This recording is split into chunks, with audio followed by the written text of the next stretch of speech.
Hi, welcome to this prime factors test. So I was messing about today looking at katas. Now, you can and ah about the usefulness of katas. They sort of contravene the advice in the pragmatic programmers about not programming by coincidence. And as an aside, I once had a fight with a guy who was a black belt in karate and I beat him. And he was obviously very good at doing katas, but he wasn't very good at fighting. And so there's a lesson in there. But nevertheless, I saw this one today and I started working through it. I've made a slight change. You'll notice here there's an acceptance test. And if I run that, it fails because nothing's working. So let's quickly have a look at test 1, which tries to find the prime factors of the number 1. And we know that 1 isn't really a prime number, or it certainly isn't for the benefit of this demonstration. And so, therefore, it should return an empty list, which indeed it does, and test 1 passes. So I can ignore the acceptance test for now and rerun the test. So of course, what do we do next in this kata? We get another test going. We're going to call this one test 2. And what are we going to expect here? Well, let's pass in the number 2. And what expected prime factors would we find? Well, we will find only one prime factor, which is 2, because the prime factors of 2 is 2 times 1. There you go. If I rerun this, you get a failure expected 2, but was the empty list. So now I can start to add some basic implementation to this. So basically, what do I need to do? Well, if n is greater than 1, because 1, as we just said, is not a prime number, then we can quite neatly add n to prime factors. So here I'm adding 2 to the list. The list is being returned with only 2 in it. And there you go, they're all working. So test 3 is a little bit more of the same, I believe, if memory serves me. Let's have a quick look. So what are we doing now? Well, the prime factors of 3 are 1 and 3. And therefore, I would expect that this is going to pass, because as we drop into the method, 3 is indeed greater than 1. It will get added to the list, and that passes 2. So that brings us neatly on to test 4, which is a little bit more interesting, because now we're going to have the number 4, and of course the prime factors of 4 are 2 and 2. 2 times 2 is 4. Of course, this isn't going to work. Let's run the tests and find out. Yes, indeed, it failed. So what exactly do we want to do here? Well, I think we need to find out if n divides by 2, and we can do that using the modulus operation.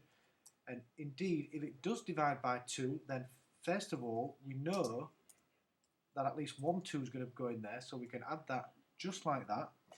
And then what have we done at this point? Well, we've added 2 to the prime factors. Now we're going to mutate n by dividing that by 2. Now remember that n is 4, and 4 divided by 2 is 2, and we're going to drop out and we're going to add n here. So we've added 2, and we've added it twice, and therefore that test should pass. Fantastic, it does. However, something's gone wrong. Test 2 is now broken, so thank God that test-driven development produces you a suite of unit tests. What exactly has happened here? Well, test 2 should have only had 1 item in the list, the number 2, which is the prime factor, and now there's a 1 in there. Alright, so what are we trying to say then? Well, we should only really add prime factors if indeed n is greater than 1. In this case, I can do that with the if statement and everything's working again. Right, moving forward. Test 5, well, what could test 5 consist of? Well, it might consist of the number 5 and the prime factors being 1 and 5, but we've actually already asserted that this works for 3, which is also a prime number. So I'm going to skip beyond number 5 and I'm going to do number 6. And what do we know of the number 6? Well, the prime factors are 2 times 3.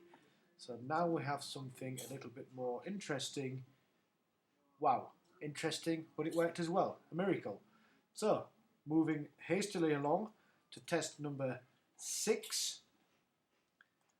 What are we going to do here? Well, I just tested the number 6, and I'm not going to test 7 because like 5 and 3 it's prime, and I'm quite happy that they're working right now, so I'll test 8. Now let's not get confused, it's not 2 times 4 because 4 is not a prime number, it's going to be 2 times 2 times 2. And so what we can do is update the expected as such, run the tests again, and of course that's going to fail. Now this is where things, I think, get quite interested in this kata, and you better hope that you've got quite a good memory. So what are we doing? We're dropping in here, n in the first instance is 8. N divided by 2 indeed goes, so we add it, and then n over 2 is 4. We drop out, add 4 to the list, and actually, let's have a quick look, that's exactly what we find in our list. But we don't want 4 dropping in, we want 2 dropping in another twice. So maybe, and I think this might more or less do it, we need to loop, and as long as n modulus 2 equals 0, then I think we're going to get it. And indeed we do. So let's recap on that just ever so slightly. We come in, we check to see if 2 divides into n, it does, we add 2, and then we mutate n, this time bringing it down to 4, we add a second 2, we do it again, and of course at this point the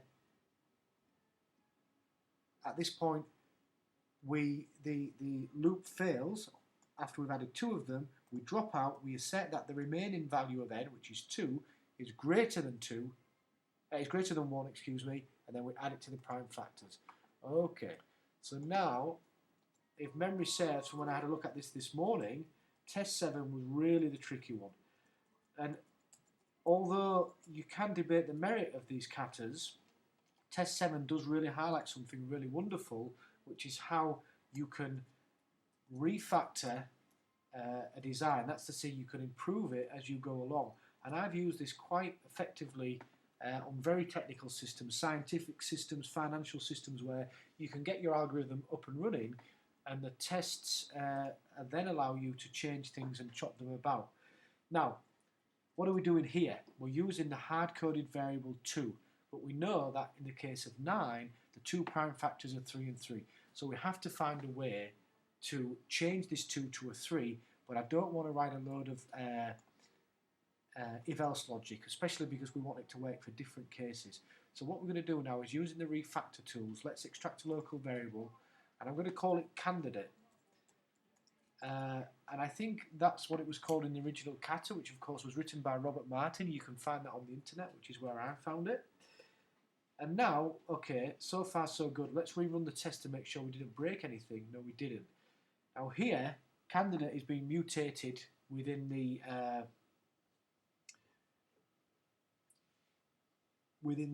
so n is being mutated in the second loop. So what I can do now is safely take candidate out.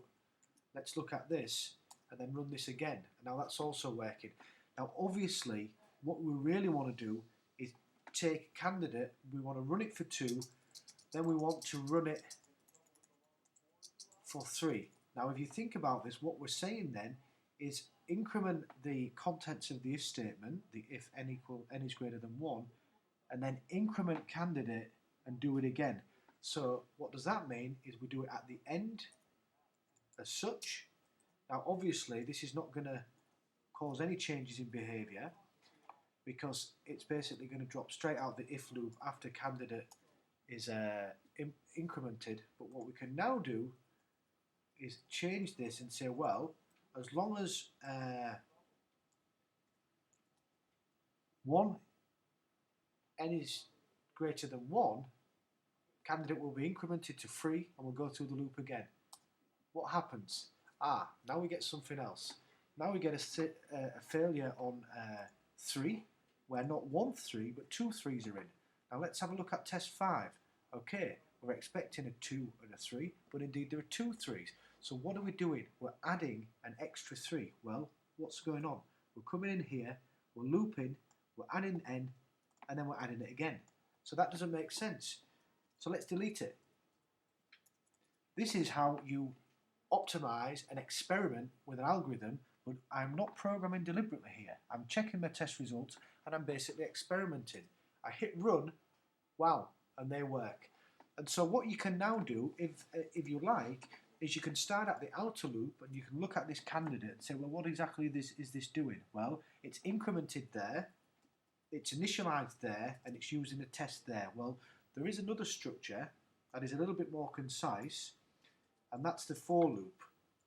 And one thing you will find is that test-driven development is very useful when it comes to designing loops, and I do find that a lot of my younger colleagues, they don't actually know how to design loops. In fact, if you say to them,